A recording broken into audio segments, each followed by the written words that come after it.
About half a year ago I got a really good deal on eBay about a RC boat and some other RC stuff. And I got this boat. Of course it was in really bad shape, it didn't look that great, it had been staying in a basement for probably like 10 years or so. It had a nitro engine and stuff like that, which initially I thought was really nice. But then I realized that messing around with the fuel and the fuel that I had was expired and other things like that, the whole nitro thing was just way too complicated. I could never get this engine to run at a constant idle.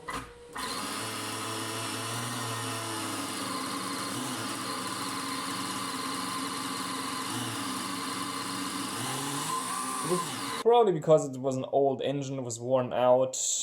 I did some replacement with the second engine I had in it, like replacing the cylinder and other things, and it got better, but also not really. Another thing was that the engine was water cooled, so I couldn't really easily replace it, and trying to find a replacement for it was a fucking pain. Also way too expensive. It requires a battery just to run the small little receiver unit here, which as you can see is still very, very old school and uses AM radio actually on a 40 megahertz crystal. If it wants to work, let's see. Which, as you can see, it kinda doesn't. So it really isn't that super reliable at the moment. I mean, it ran perfectly fine and it could use the AM thing fairly well, but if any other boat or anything else that had a big antenna on it got somewhere near it, or if I just use it in a bathtub and the high frequency noise from the fans in the bathroom caused this thing to go so fucking crazy that you couldn't really run the stables. So I will be replacing the receiver and transmitter unit in here with a 2.4 gigahertz system. I just got a cheaper one from FlySky that's awesome, easy to modify. You can put all kinds of fancy firmware on it, swap some components in it around, do a lithium battery modification, which I will definitely do. The first issue I always had with this boat, after doing all the rebuilding, doing a nice paint job, putting the name Yeet on it, because why the fuck not, was that sometimes the boat would just stop. Everything would be still working, the servers would be still actuating and everything. So the issue was, well, you could hear that the motor was struggling to turn. And, well, what that initially meant was it was not getting all three of its phases. This is a cheapy Chinese three-phase brushless DC motor. The biggest issue was that these connectors in here would always come undone. Not the connectors themselves, those held in perfectly fine. I mean, it's just a regular... Come on! Regular connectors you find on cheap RC stuff. Just essentially these, you probably have seen them already. They come on all kinds of cheap stuff. I also are using some expensive stuff. They're okay for what they are, but the problem is that these are of quite shitty quality and the solder connections in the ends always end up breaking off. The way I always had to fix that was to heat the fucking cables up with a blowtorch until the solder in here wouldn't melt and re-solidify in a somewhat solid connection. Now, that is the issue that I will be focusing on. I will be also focusing on the motor because it seems that some water has gotten into it. Supposedly it's waterproof. I don't actually know if it really is. Not that I really care that much because I'll just remove it, open it up, and we are going to have a look inside on what the state is. Maybe there's some rust, maybe there's not. It still turns fairly freely. Steering works just fine.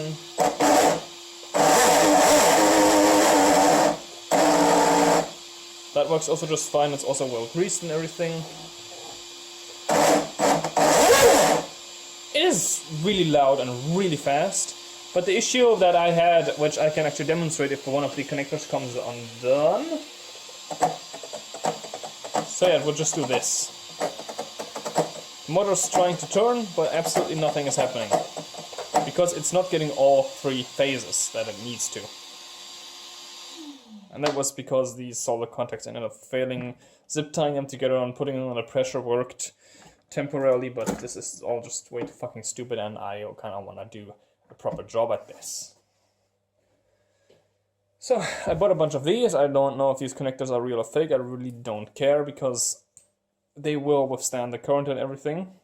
Did test them and they didn't get hot at all. These get ridiculously hot. The only issue I have with these is if you once stick them together and try to pull them apart again, it is fucking impossible because they are so, god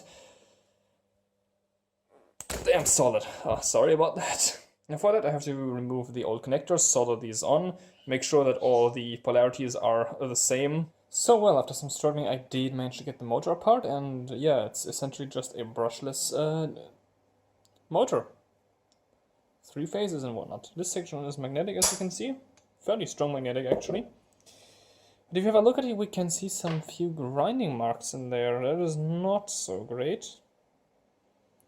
So I will go over this very, very slightly with some sandpaper, just to make the surface a little bit smoother. We can see some rust in here, but it's not a lot. It's fine. None of the metal rods in here have rusted. The bearings still look very, very good. They are not waterproof. This motor itself is not waterproof, even though it says it on the back. So no. And the only thing that you could essentially say is that this motor is water resistant, meaning if some water splashes on it, that's going to be fine, and that's going to be it.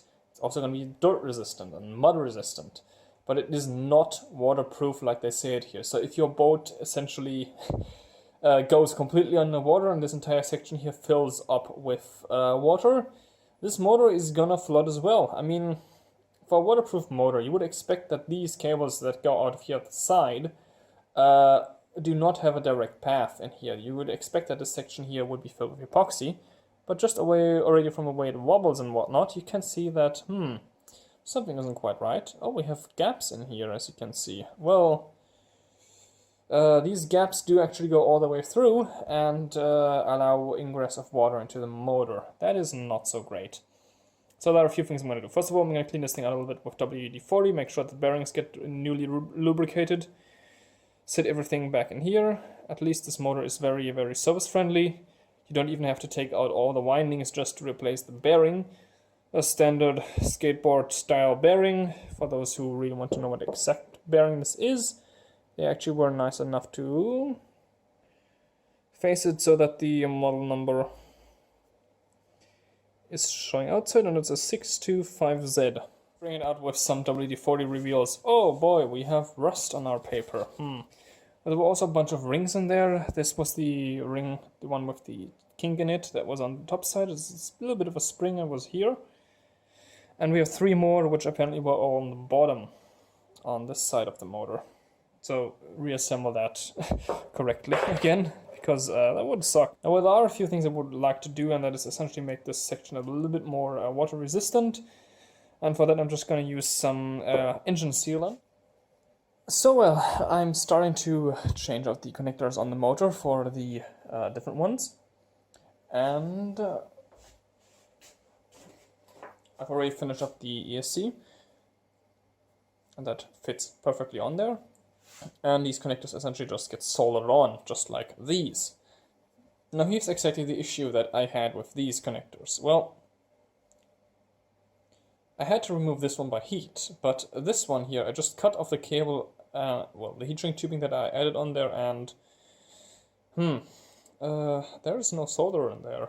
What the fuck is this?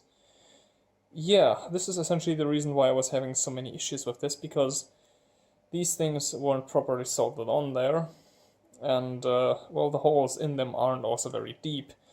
As you can see, it just goes in for like maybe 2 or 3 millimeters, and that's it.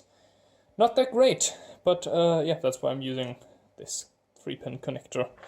These are rated for 90 amps. I mean, that ESC can provide 120. This motor is also only rated for 90 amps, apparently. But yeah. So I think these should do just fine. We are done. So yeah, what has happened? Well, I've replaced the connectors on both. I've sealed some holes in here with some epoxy. The motor's mounted back in again. I filled up some few more sections in here with expanding foam. Also had some leaks back in there, which are now also sealed. And overall, that's a lot better. The battery, I also added some expanding foam on the inside because I have 2 batteries, and this one is obviously not watertight. I mean, you shouldn't submerge these batteries in the water anyways, but just having open gaps in the batteries, well, it was a little bit concerning, so that's why I just added some expanding foam into those gaps, just to make sure that water doesn't get in these batteries easily. So yeah, that is pretty much it, and yeah, Now to take it out for a test ride, but it's winter and really, really cold.